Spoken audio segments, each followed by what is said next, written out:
Hey guys and what's up. तो क्या हाल चाल है आप सबके? आई होप कि जैसे भी हो बहुत सही हो। So guys finally we are back with another story. And एक और स्टोरी से मेरा मतलब है, अगर आपने मेरी पुरानी स्टोरी देखी हुई है जो कि मैंने खुद बनाई थी, दैट वन रॉन्ग ट्रिप, उस जैसी हम ये वाली वीडियो लेकर आए हैं। तो ये किसी ने हमसे शेयर नहीं करी है, ये स्टोरी मैंने खुद लिखी हुई है, खुद से बनाई हुई है। एंड आई होप कि आपको ये अच्छी लगे। एंड आई नो, मैं अपनी ऑडियंस को जानता हूँ, मैं स्टोरीज का भी मुझे आइडिया हो चुका है। तो अगर आपको लग रहा है कि ठीक है ये असली स्टोरी नहीं है तो मैं छोड़कर चले जाता हूँ, क्या ही फायदा देखने का। ऐसा कुछ नहीं है, प्लीज़ एंड तक देखना, उसके बाद ही जज करना। तो मैं बस चाहता हूँ कि आप ये वाला पार्ट प्लीज़ एंड तक देखें और उसके बाद आप फ्री है जज करने के लिए, but please give it a try. हाँ,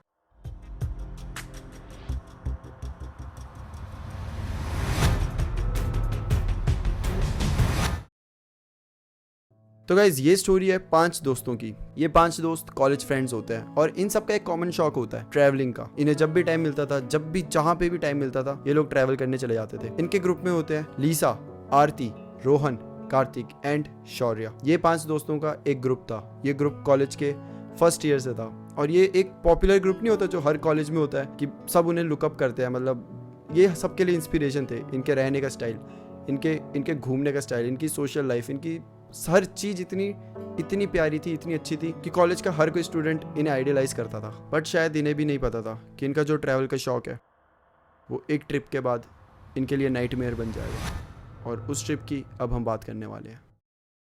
तो कॉलेज की छुट्टियां आने वाली थी और ये सब बस सारे बैठे हुए हैं और बस डिस्कस कर रहे हैं कि अब हम नेक्स्ट जर्नी कहाँ पे करें, कहाँ जाएं।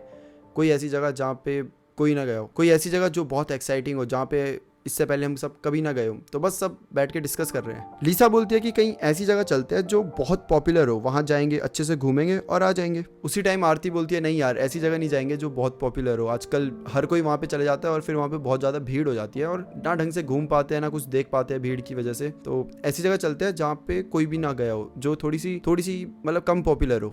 तभी रोहन बीच में बोलता है कि गाइज हम ऐसी जगह भी तो चल सकते हैं जहाँ पर कोई गया ही ना हो आज तक।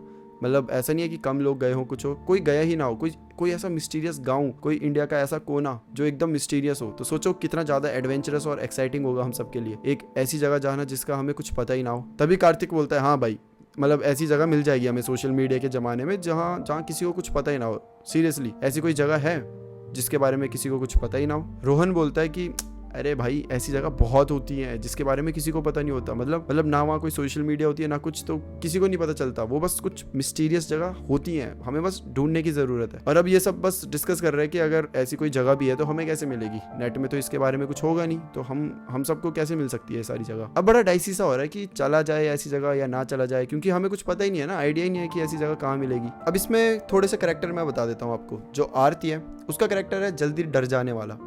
वहीं जो लीसा है उसका करेक्टर है बोल्ड, मतलब डरती नहीं किसी से एकदम, और अगर डरा के रखती है वो लोगों को, उसका करेक्टर इस टाइप का है। और जो रोहन है उसका करेक्टर बड़ा क्यूरियस टाइप का है, बहुत इंटेलिजेंट है और बहुत क्यूरियस है हर चीज़ को लेकर। और जो कार्तिक है, कार्तिक भी बहुत मतलब हाइट में बड़ा है, उसकी बॉडी काफ़ी अच्छी है और लड़ाइयों में मतलब माहिर है इन सब चीज़ों में। और जो शौर्य है, शौर्य बड़ा शांत स्वभाव का है, वो बहुत इंटेलिजेंट है, थोड़ा कम ही बोलता है और वो इन सब का लीडर है। मतलब जो ये पूरा ग्रुप है इसमें मेन जो है वो शौर्य है। शौर्य मतलब पहले इन सब का दोस्त था, उसी ने इन सबको एक दूसरे से मिलाया एंड फाइनली ये ग्रुप बना था। तो शौर्य एक ऐसा लड़का है जो ग्रुप में जो भी बोलता है सब अग्री कर देते हैं बिना किसी आर्ग्यूमेंट के, और कोई भी बस क्वेश्चन नहीं करता उसके किसी भी कही हुई चीज़ को, क्योंकि सबको इतना ज़्यादा भरोसा है शौर्य पे। तो शौर्य उस टाइप का लड़का है। अब रोहन जो कि हर चीज़ में क्यूरियस होता है, उसका बहुत मन हो गया कि भाई नहीं, अब जाएंगे तो हम ऐसी जगह ही जाएंगे जो एकदम मिस्टीरियस हो और जिसके बारे में किसी को कुछ पता ना हो। वहीं जो आरती है वो थोड़ी सी डर रही है कि यार चला जाए कि नहीं चला जाए, ऐसी जगह क्यों जाना जिसके बारे में पता ना हो, लोग कैसे होंगे वहाँ पे, चीज़ें कैसी होगी, हमें कुछ नहीं पता। अब काफ़ी ज़्यादा बहसबाजी हो रही होती है कि सब शौर्य से पूछते हैं कि शौर्य तू बता, तेरा क्या मानना है, तू जो बोलेगा वही फाइनल होगा। शौर्य उस टाइम पे आराम से ऐसे बेंच होता है उस पर लेटा हुआ होता है, उसने ऐसे टोपी सी रखी होती है, हेड जो होती है अपने चेहरे पे, और बस वो सोते सोते ही बोलता है कि यार मुझसे मत पूछो ये सब, तुम सब आपस में डिसाइड कर लो, अगर तुम सब जा रहे हो तो काउंट मी इन, अगर तुम सब नहीं जा रहे तो ठीक है कहीं और चल लेंगे। और ये बोल के शौर्य फिर सो जाता है। अब ये सब बोलते हैं कि ऐसा करते हैं, टॉस करते हैं। रोहन और आरती कॉइन उछालते हैं और रोहन जीत जाता है। तो फाइनली अब ये डिसाइड हो गया कि हम एक ऐसे जगह जाएंगे जिसके बारे में किसी को कुछ भी आइडिया नहीं है। 3 घंटे तक ये सब ऐसी गांव को ढूंढने के लिए रिसर्च कर रहे होते हैं एंड फाइनली इनको एक जगह मिलती है, एक गांव जो कि हिमाचल में पड़ता है। शिमला से थोड़ी सी आगे जाकर आपको वो गांव मिल जाएगा। उस गांव के बारे में सोशल मीडिया में कुछ भी नहीं मिलता, वो बस मैप खोलते हैं तो उन्हें मैप में दिख जाता है कि आगे एक ऐसा गांव पड़ रहा है, बट उसके बारे में कहीं पे भी कुछ भी नहीं लिखा होता। तो ये डिसाइड करता है कि ठीक है यही हमारी डेस्टिनेशन है, अब हम यहीं जाएंगे। एंड वहाँ जाने के लिए कोई ऐसी गाड़ी भी नहीं मिल रही होती, लाइक कोई बस या कुछ भी। तो ये ऐसा करते हैं कि शौर्य अपनी गाड़ी लेकर आता है और अब ये पांचों शौर्य की गाड़ी में चल पड़ते हैं। अब ये जो सफर होता है ये 8-9 घंटे का पूरा कवर कर लेते हैं। शिमला से आगे ये पहुंच जाते हैं और अब बस पहुंचने वाले होते हैं उस गाँव में, मतलब करीबन 1 या 2 घंटे बचे होंगे। और ये बस अब चल रहे हैं। रोड उस टाइम पूरा खाली होता है, हर जगह सिर्फ जंगल ही होते हैं। सडनली इनका नेट आना भी बंद हो जाता है और जब ये ध्यान देते हैं कि नेट क्यों नहीं आ रहा, क्योंकि मैप नेट में चल रहा होता है, तो ये जैसे ध्यान देते हैं तो ये देखते हैं कि वहाँ पे किसी के भी फ़ोन में कोई भी सिग्नल नहीं आ रहा होता है। अब आरती ये देखकर बड़ी डर जाती है। वो बोलती है कि अब क्या करें, नेट भी नहीं आ रहा, सिग्नल भी नहीं आ रहा, सही तो जा रहे हैं ना। तभी जो लीसा होती है वो बोलती है कि अरे चलो ना यार, देखी जाएगी, कुछ नहीं है, ये सीधा ही तो रोड है, आजू बाजू तो जंगल है, चलते रहो जहाँ तक जा रहे हैं, फिर देख लेंगे। और चलते चलते सडनली एकदम से शौर्य की गाड़ी ख़राब हो जाती है, मतलब वो एकदम चलते चलते धुम करके रुक जाती है। किसी को समझ नहीं आता क्या हुआ। शौर्य बार बार चाबी लगा रहा है, बार बार चलाने की कोशिश कर रहा है, पर गाड़ी ऑन ही नहीं हो रही। सब बाहर निकलते हैं।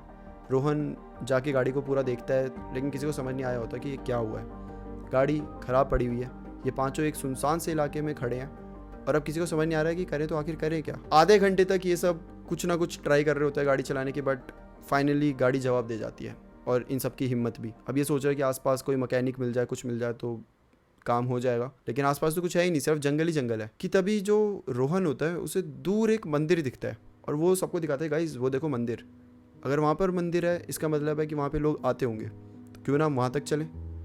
आरती बोलती है कि ठीक है, अगर हम ऐसे सुनसान जगह खड़े होने से तो अच्छा है कि हम चल ही लेते हैं। और अब ये पांचों उस मंदिर की तरफ जाने लगे हैं। करीबन 15 या 20 मिनट तक ये चलते हैं और फिर ये उस मंदिर पर पहुंच जाते हैं। जब वो उस मंदिर पर पहुंचते हैं तो उन्हें एक बड़ा अजीब सा एहसास होता है, क्योंकि वो मंदिर होता तो बहुत सुंदर है, बट किसी कारण से वो बंद होता है।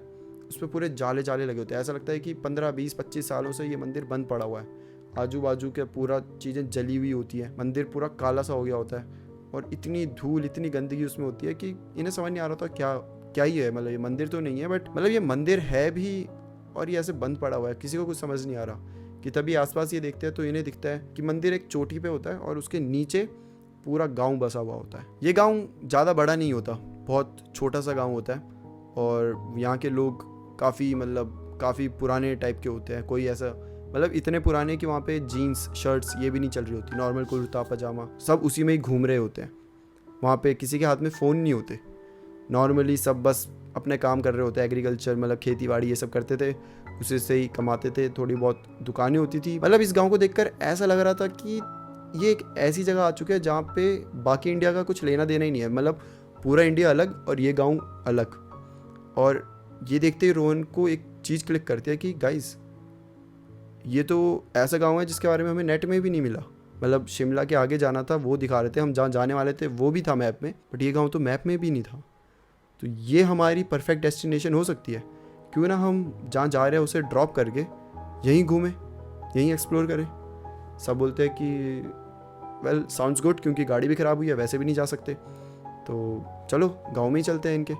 और ये बोलकर ये पांचों अब नीचे उतरने लग जाते हैं। जब ये नीचे जाते हैं तो सब इन्हें बड़ी अजीब तरीके से देख रहे होते हैं, क्योंकि ऑब्वियसली ये सब एकदम मॉडर्न टाइप के कपड़े पहन के आए हुए हैं और वहाँ पे जितनी भी औरतें होती है, जितने भी आदमी होते हैं, सब पुराने टाइप के होते हैं और सब इन्हें ऐसे घूर रहे होते हैं कि ये कौन है। वेल जो शौर्य होता है वो जाके एक अंकल जी से पूछता है कि अंकल जी हम यहाँ पे नए हैं, हमारी गाड़ी ख़राब हो गई है, तो क्या हम यहाँ कुछ दिन रह सकते हैं। जो अंकल जी होते हैं वो नॉर्मल बीड़ी पी रहे होते हैं और वो ऐसे बोलते हैं कि एक काम करो, सामने वो आदमी दिख रहा है, वो सब उस आदमी की तरफ देखते हैं तो एक हट्टा कट्टा सा आदमी होता है जिसकी दाढ़ी होती है, इतनी लंबी दाढ़ी होती है, उसने ऐसे पगड़ी सी पहनी होती है और हाथ में उसके बहुत बड़ी बीड़ी सी होती, मतलब एक सिगार टाइप बड़ी सी होती है, वो होती है। वो ऐसे बैठा हुआ है। बोलते हैं कि ये यहाँ का प्रधान है, तुम जाओ उनसे बात करो, अगर उन्होंने हाँ बोल दिया तो तुम रह सकते हो, अगर उन्होंने ना बोल दिया तो उसी टाइम अपना बस्ता उठा के चले जाना। वेल ये पाँचों जाते हैं, प्रधान के पास जाते हैं, प्रधान जी से मिलते हैं। नमस्ते प्रधान जी। प्रधान जी इन्हें देख रहे हैं कि तुम कौन हो। ये बताते हैं कि हम यहाँ के नहीं हैं। प्रधान जी बोलते हैं कि वो तो हमें भी पता है, दिख भी नहीं रहे यहाँ के, और यहाँ के होते तो हमें पता होता तुम कौन हो। ये बताते हैं कि हमारी गाड़ी ख़राब हो गई है और उस वजह से हम कहीं जा नहीं सकते, तो अगर आपकी परमिशन होगी तो हम यहाँ कुछ दिन गुजारना चाहते हैं, इस गाँव के बारे में जानना चाहते हैं, इधर की क्या संस्कृति है, यहाँ पे क्या किस टाइप की चीज़ें बनाई जाती है, कैसे फेस्टिवल्स मनाए जाते हैं, क्योंकि ये पूरा ही अलग होता है। मतलब ये इंडिया का पार्ट ही नहीं लग रहा होता है, ऐसा लग रहा होता है कहीं अलग ही जगह आ गए हैं। तो इन्हें बहुत बहुत चीज़ें जाननी है, खासकर रोहन को। तो रोहन बोलता है कि मुझे तो भाई बहुत कुछ जानना है इधर, कैसे रहते हैं, कैसे ये सब अपना दिन का गुजारा करते हैं, ये क्या गेम्स खेलते हैं, कैसे कैसे पूरे दिन खुशी खुशी काटते हैं। क्योंकि जितना हमें पता है हम तो फ़ोन में लगे रहते हैं, टीवी देखते रहते हैं, बिना नेट के तो हमारा गुजारा ही नहीं होता। और यहाँ पर तो ऐसा कुछ भी नहीं है। तो सबको बहुत क्यूरियोसिटी तो होती है जानने की। सरपंच जी बोलते हैं कि अगर तुम्हें यहाँ रहना है तो मैं तुम्हें रोकूंगा नहीं, हमारे गांव में किसी को भी ऐसे मना नहीं करते, गेस्ट हमारे लिए भगवान होते हैं, तो हम तुम्हारी सेवा करेंगे, सब कुछ करेंगे। तुम्हें कहीं पे भी दिक्कत आएगी तुम सीधा मुझे बताना और तुम रह सकते हो। शौर्य पूछता है बट कहाँ पे? सरपंच जी बोलते हैं कि इस गांव में ना एक खूबी है, यहाँ के लोग किसी को भी मना नहीं करते। तो जो सा भी घर तुम्हें अच्छा लग रहा है तुम वहाँ जाके रह सकते हो, हर कोई तुम्हें वेलकम ही फील कराएगा, हर कोई तुम्हारी सेवा ही करेगा, हर कोई तुम्हारे साथ अच्छे से ही पेश आएगा।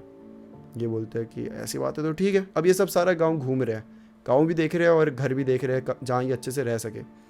तब ये मतलब चलते चलते इन्हें एक घर दिखता है जो कि बहुत बड़ा सा होता है और शौर्य को बस वो अच्छा लग जाता है। शौर्य बोलता है कि गाइस इसी घर पे चलते हैं, ये घर अच्छा लग रहा है और यहाँ पे रूम्स भी काफ़ी लग रहे हैं, तो चलें।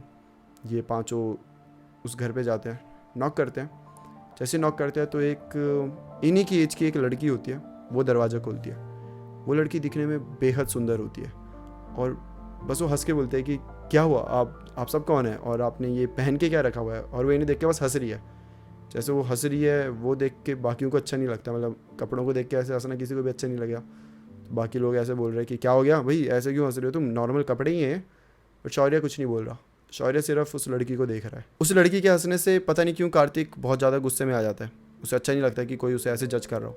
कार्तिक बोलता है कि आप हमें देख के ऐसे हंस नहीं सकती, ये हम नॉर्मल ही हैं, आप ऐसे हंस क्यों रही हो। तभी शौर्य उस लड़की से बोलता है कि आप प्लीज़ बुरा मत माने, एक्चुअली हम दूसरी जगह से आए हैं, हमारे वहाँ पे ऐसे टाइप के कपड़े पहने जाते हैं और हम बस यहाँ पे रहने के लिए जगह ढूंढ रहे हैं, तो अगर आप हमें अपनी हवेली में रहने देंगे तो बहुत कृपया होगी। तभी वो लड़की बोलती है कि बिल्कुल, मेरे को क्या दिक्कत है, आप प्लीज़ आइए। जैसे वो हवेली के अंदर बुलाती है, ये सब हवेली के अंदर कदम रखते हैं। इन्हें वो हवेली बहुत प्यारी लगती है, वो बहुत बड़ी और बहुत ज़्यादा सुंदर होती है। मतलब आज के टाइम में वो सारी चीज़ें कहीं मिल ही नहीं सकती जो उस हवेली में रखी गई थी। वो मूर्तियाँ, वो पेंटिंग्स, वो हर एक चीज़ बहुत एंटीक और बहुत ज़्यादा प्यारी लग रही थी। सबको हवेली पसंद आती है। उन सबको एक रूम दिखाया जाता है जो कि गेस्ट रूम होता है। वो लड़की उन सबको दिखाती है कि आप प्लीज़ यहाँ बैठिए, मैं आपके लिए खाना वाना लेकर आती हूँ, आप भूखे भी होंगे अगर आपने इतना ट्रैवल करा है तो। सब बोलते हैं कि भूख तो लगी है बट आप अपने बारे में तो बताएं। वो लड़की बताती है कि मेरा नाम इंदू है और ये पूरी हवेली मेरी है, यहाँ पे सिर्फ मैं अकेली रहती हूँ। ये सुन के सब शॉक हो जाते हैं कि आपके मॉम डैड कहाँ पर है और इतनी बड़ी हवेली में आप अकेले। इंदू पेरेंट्स के बारे में ज़्यादा कुछ बताती नहीं है, वो बस हंस के वहाँ से चली जाती है। अब ये पांचों यहाँ बैठे हुए हैं और सोच रहे हैं कि अब हम करेंगे तो करेंगे क्या। तभी जो रोहन होता है वो बताता है कि चलो गाइज, अब खाना खाने के बाद चलते हैं बाहर, घूमेंगे, पूरा गांव देखेंगे, अच्छे से एक्सप्लोर करेंगे। सबका यही प्लान बन जाता है एंड देन ये फाइनल हो जाता है। अब इंदू आती है, इन सबको खाना वाना खिलाती है। खाना बहुत टेस्टी होता है और खाना भी मतलब अलग ही होता है। मतलब वो खाना भी ऐसा होता है कि इन सब ने कभी नहीं खाया होता। नॉर्मल राइस के साथ जो दालें होती है वो बहुत अलग होती है और भी बहुत सारी चीज़ें होती है जो कि इन सब ने पहले कभी नहीं ट्राई किया होता। तो इन्हें ऐसा सही में लग रहा है कि अलग ही देश में आ गए हैं। सब खाना खा के उठते हैं और बोलते हैं कि हम ये गाँव देखना चाहते हैं, अगर आपको कोई दिक्कत ना हो तो क्या आप हमें ये गाँव दिखा सकती हो। इंदू शौर्य को देखकर बोलते हैं कि क्यों नहीं, मैं बिल्कुल दिखा सकती हूँ, मैं भी आज फ्री हूँ, तो चलो हम गांव देखते हैं। अब ये सब गांव देखने जाते हैं। इंदू इन्हें हर चीज़ दिखाती है कि ये हमारा गांव है, इस टाइप की यहाँ पर घर होते हैं, पीछे नदी है, नदी देखना चाहोगे। सब बोलते हैं बिल्कुल देखना चाहेंगे। सब जाते हैं, बोलते हैं ये देखो यहाँ पे नदी है और यहाँ पे इतनी सारी मछलियाँ, देखो कैसे मतलब अलग अलग प्रकार की हर टाइप की वहाँ पे मछलियाँ होती है। कार्तिक बोलता है कि अरे वाह, तो आप सब तो यहाँ फ़िशिंग करते होंगे। इंदू बोलती है फ़िशिंग क्या है। कार्तिक बताता है कि ऐसे ही मछलियों को अब मार के खाना। इंदू बोलती है नहीं, हमारे यहाँ ये सब नहीं करते, हमारे यहाँ हर चीज़ को मान दिया जाता है, सम्मान दिया जाता है, चाहे वो जानवर हो चाहे वो इंसान हो। हम यहाँ किसी को खाते नहीं, ऐसा कुछ नहीं करते, सबको अपनी ज़िंदगी जीने का हक है और हम उन्हें शांति से जीने देते हैं। ये सुन के शौर्य बड़ा इंप्रेस होता है कि कितने अच्छे लोग हैं, कितना अच्छा गाँव है। मतलब आज के टाइम में ऐसे लोग कहाँ मिलते हैं। सबको यहाँ बहुत अच्छा सा लग रहा होता है। इंदू और भी जगह दिखाती है कि ये हमारे यहाँ पे फॉरेस्ट है, ये हमारे सरपंच जी है, ये यहाँ की एक दुकान है जहाँ से हर कोई लेने जाता है खाना, कुछ भी चाहिए हो तो यहाँ से लेते हैं। हर चीज़ दिखाती है। एंड देन शाम हो जाती है। इंदू बोलती है कि बस हो गया टूर, यही था हमारा छोटा सा गाँव। तो सब बोलते हैं कि बहुत सुंदर है गाँव, तो बड़ा मज़ा आया हमें। कि तभी रोहन बोलता है कि आपने ना एक चीज़ नहीं दिखाई। इंदु बोलती है कि क्या, सब तो दिखाया है। अब रोहन बोलता है कि आपने वो मंदिर नहीं दिखाया जो ऊपर है। जैसे ही रोहन मंदिर का जिक्र करता है, इंदु जो कि हमेशा हंस रही थी, मतलब पूरे टाइम वो हंस रही थी, एकदम से उसकी हंसी एकदम चुप हो जाती है। मतलब ऐसा लगता है कि पता नहीं इंदु को किसी ने बहुत बुरा सा बोल दिया हो। वो इतनी सीरियस हो जाती है। उसकी आंखें जो कि इतनी ब्राइट थी, जो कि इतनी अच्छी सी लग रही थी, जो कि इतनी ज़्यादा मतलब प्यारी सी थी, वो अचानक से ऐसे डेड आइज बन जाती है। और वो रोहन को देख के बोलती है कि इस गांव में कभी भी उस मंदिर का जिक्र मत करना। ये एक चीज़ है जो गांव वालों को बिल्कुल पसंद नहीं है। यहाँ पे लोग बहुत अच्छे हैं, बहुत अच्छे से रहते हैं, बट कभी भी उस मंदिर का जिक्र भूल के भी मत करना।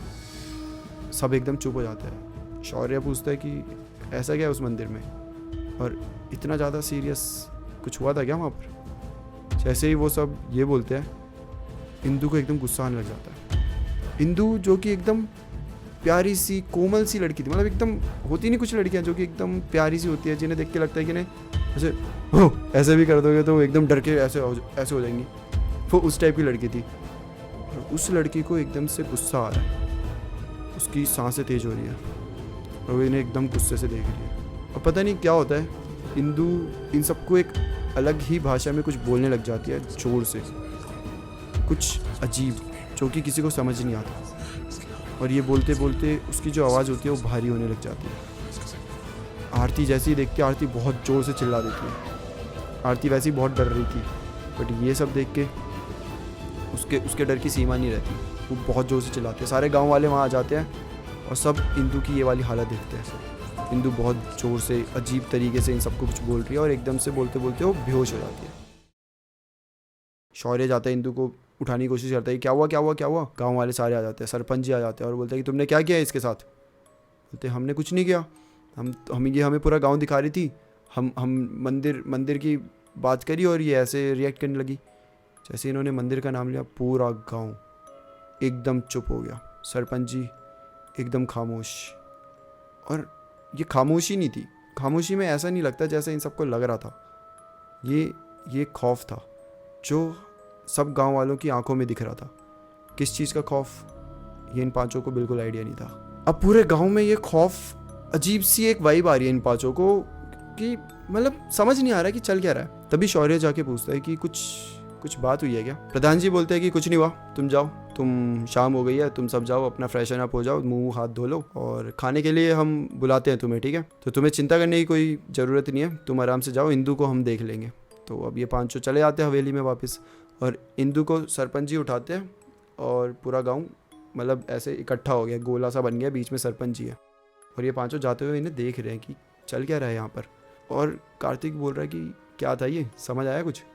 रोहन बोल रहा था भाई यहाँ कुछ तो बहुत ज़्यादा अजीब चीज़ें चल रही हैं जो कि हम सब ने सेंस कर लिया ऑलरेडी, मुझे जानना है कि यहाँ चल क्या रहा है। रोहन क्यूरियस हो चुका है। शौर्य को समझ नहीं आ रहा, शौर्य को इंदु की बहुत चिंता हो रही है कि इंदु ठीक तो है ना।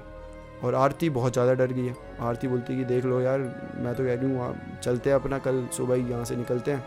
वैसे भी हमारा गाँव नहीं है और यहाँ अजीब सी अब वाइब सी आ रही है, मतलब अच्छी वाइब नहीं आ रही।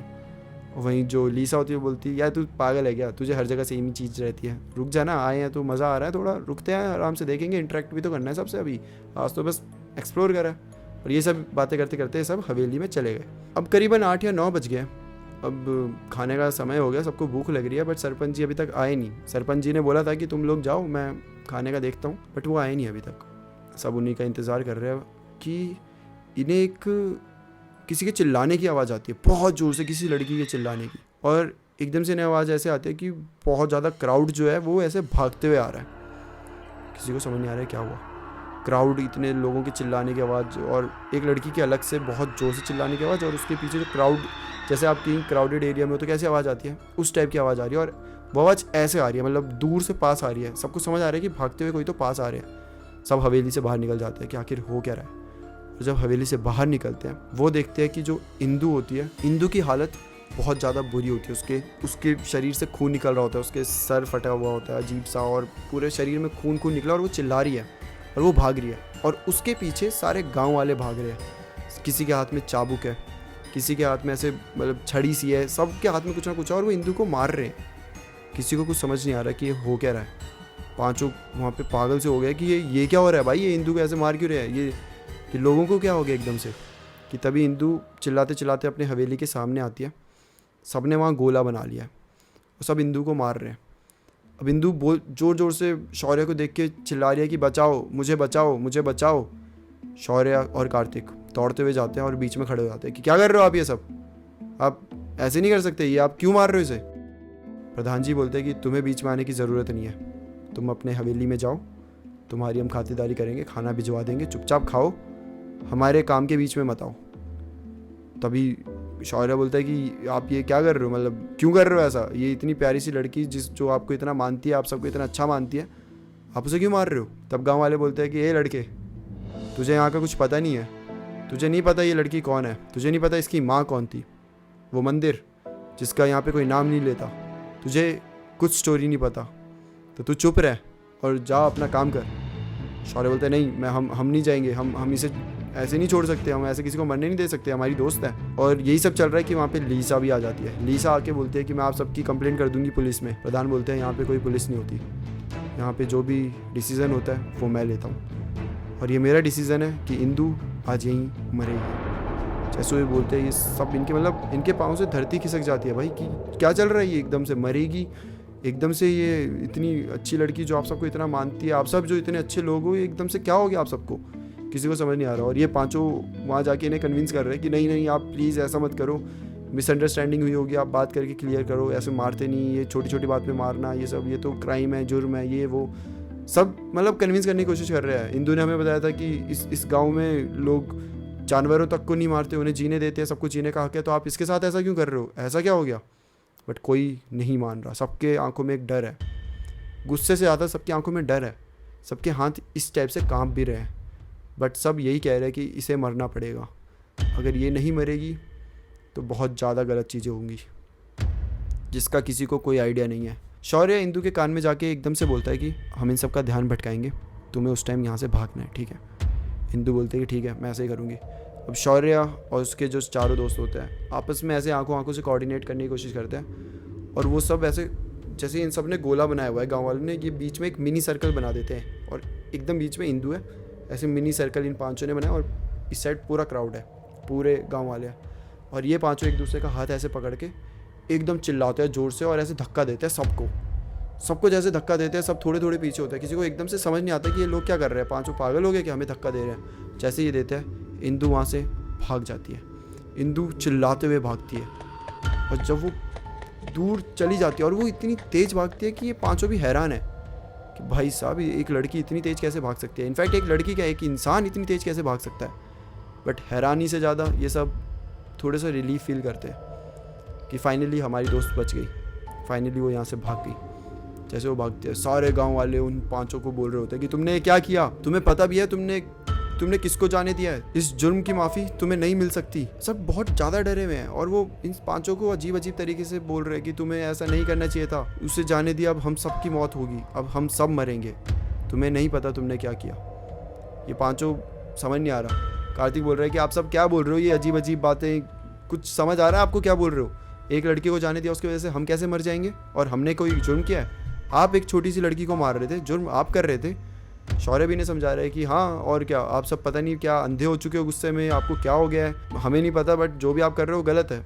ये दोनों समझा ही रहे होते हैं कि एकदम से आरती कुछ चीज़ देखती है, जैसे आरती वो देखती है वो जोर से चिल्ला देती है, जैसे आरती जोर से चिल्लाती है, चारों आरती को देखते हैं और बोलते हैं क्या हुआ, तो चिल्ला क्यों रही है, और आरती रोने लग गई है। आरती बहुत ज़ोर से रो रही है, आरती इतना रो रही है कि किसी को समझ नहीं आ रहा है इसे क्या हो गया, इतनी ज़्यादा वो बहुत डरी हुई है और बहुत ज़ोर ज़ोर से रो रही है। उसे कैसे कैसे करके शांत कराते हैं, सारे गांव वाले चुप हो जाते हैं। प्रधान बोलते हैं कि बेटा तुम पानी पियो, क्या हो गया तुम्हें, तुम ठीक हो। शौर्य उसे पूछ रहा है कि आरती क्या हुआ, तू ऐसा क्यों कर रही है।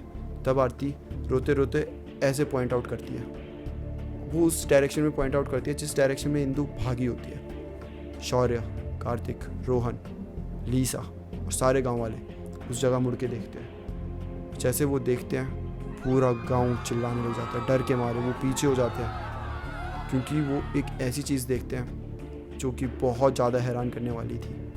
वो देखते हैं कि इंदु जिस जगह से भागी थी उसके पूरे खून लगा हुआ था, उसकी पूरी बॉडी में, उसके पैरों में भी खून लगा था। तो जैसे वो भागी थी पैरों के निशान बन चुके थे भागने के, बट सरप्राइजिंगली वो जो पैरों के निशान थे वो उल्टे थे। मतलब कि जो इंदु के पैर थे वो सीधे नहीं बल्कि उल्टे से थे, सारे निशान इस वे में बने हुए थे।